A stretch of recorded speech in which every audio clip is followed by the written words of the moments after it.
All right, so the next section here, we're going to talk about fluid compartments and continue with the role of the kidney in fluid balance and its roles in general in human physiology.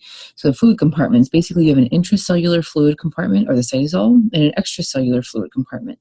And that percentage varies between males and females because of a larger blood volume. And males typically, so again, there's a lot of differences between intracellular, extracellular fluid components between males and females. But these two fluid components vary greatly. The intracellular fluid is very different than extracellular fluid because of the cell membrane. So within the cell or outside the cell, components of those fluids vary quite a bit because the cell membranes are selectively permeable. They allow certain things across and not others. So in doing that, some proteins, some substances are trapped inside the cell and some are trapped outside the cell because of the cell membrane.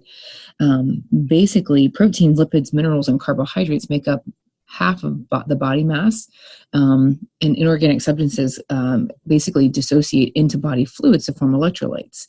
So you've got kilograms basically of solid components in the body. Proteins are most of them. I think skeletal muscle is made up of mostly proteins. Lipids, minerals like calcium, and carbohydrates, so blood glucose, makes up about half of your whole body. The fluid balance, basically water is gained by drinking it, the digestive tract, and there's some metabolic processes that produce water, not nearly to, and that is pretty steady throughout the day. Water gained through the digestive tract is mostly related to how much you consume, but your digestive system can also kind of modulate that a little bit along the way. And you lose water through urination, which we've talked about, evaporation by way of sweating, and even talking, and then feces as well. And water moves by way of osmosis down its gradient, which we've talked about several times throughout the semester.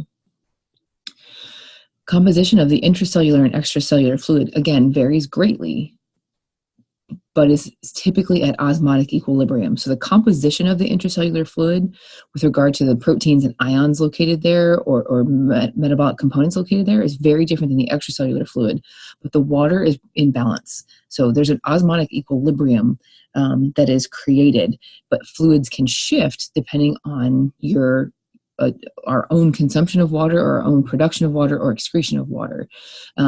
So movement of water between the extracellular fluid and intracellular fluid just basically responds to the osmotic gradient.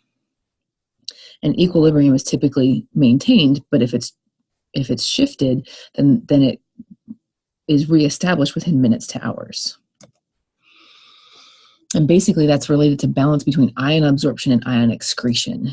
So absorption occurs through the small intestine and the colon, so the large intestine, and excretion primarily occurs at the kidney, and there's a little bit of ion excretion like sodium ion excretion at the sweat glands, not nearly to the extent of kidneys though.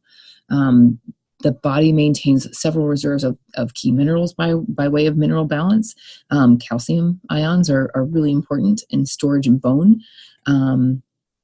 And daily intake basically has to average how much you lose each day to maintain mineral balance. So most of the minerals in our body we have to consume to get them into our body. Our body doesn't make it on our own. So if we lose any ions by way of the digestive or the urinary system, then we need to consume those ions to maintain some sort of balance. And if we don't, then we will go to our storage depots like bone and break that depot down. Say calcium needs to be increased in the blood. We'll break bone down to free up some calcium and maintain a normal amount. So if we're not taking in as much as we need or as much as we're losing every day, then we're going to go to our reserves to actually take it.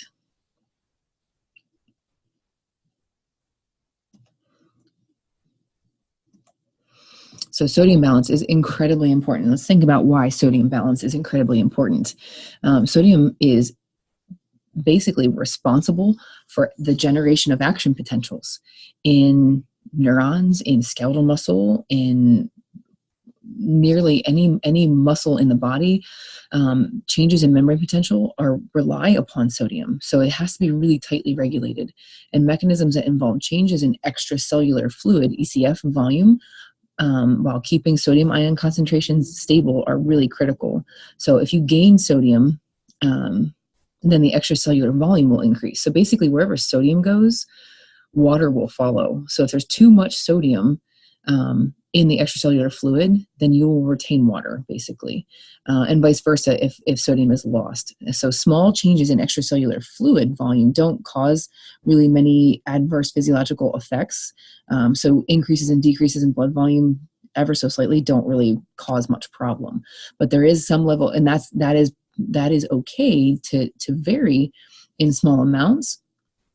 But once it gets out of control, that's when problems can be caused. So basically, this is the homeostatic response here that's occurring to maintain normal sodium ion concentrations in the extracellular fluid.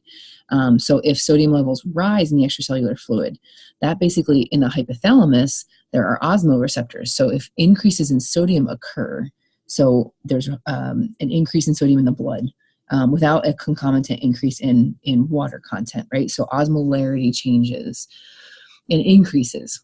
Those osmoreceptors in the hypothalamus stimulate the secretion of antidiuretic hormone. Remember, antidiuretic hormone stimulates the reabsorption of water from the collecting ducts in the distal convoluted tubule in the kidney and helps maintain or retain water that would otherwise be lost in the kidney.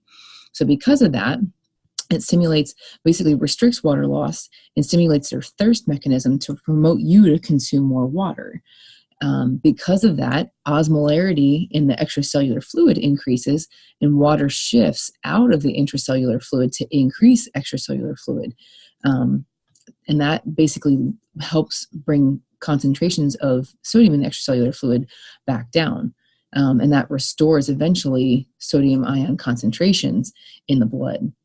The opposite occurs if sodium levels fall. So think about a dilute blood, so not a lot of sodium, but a lot of water, that inhibits those same receptors we talked about up here. And basically ADH, antidiuretic hormone secretion, decreases. You lose more water that reduces your extracellular fluid volume and concentrates ions in the blood. That basically brings sodium ion concentration back up in the blood. So in both directions, this homeostatic mechanism can occur. If it's disturbed, if extracellular fluid volume is disturbed significantly, then homeostatic mechanisms are activated, which is what we just talked about on the previous slide. But really, the sodium imbalances in the extracellular fluid are secondary to severe fluid balance problems. So usually we see a huge problem with fluid balance first. And here's how we regulate sodium ion concentration, but basically fluid volume in response to changes here. So if you gain fluid,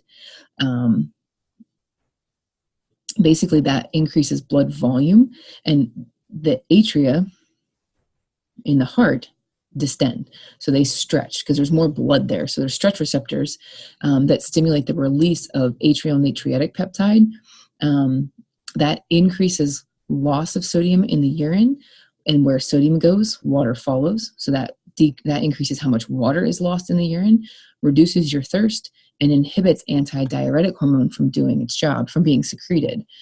All of that helps reduce blood volume and bring blood pressure back down.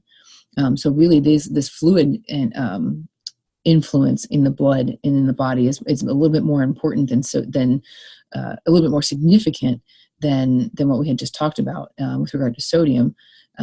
Because typically where sodium goes, water follows. So these are pretty tightly regulated together as a whole. If fluid loss occurs, basically what happens is a decrease in blood pressure, and all of that stimulates this response here.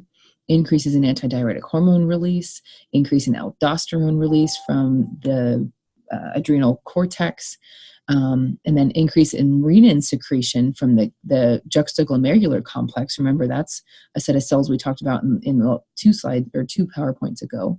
And all of that increases sodium retention, decreases water loss in urine. So basically, what's excreted in the urine is much more highly concentrated and much less volume. Increases your thirst mechanism to increase water intake to bring blood volume back up. So these are your blood volume responses, whereas what we were talking about before were changes in sodium ion concentrations. So a couple of mechanisms there to maintain normal concentrations of sodium, which are really important, but also blood volume, which affects blood pressure pretty greatly. We have, what do we have here? One more lecture slide, one more lecture to go. So I will see you then.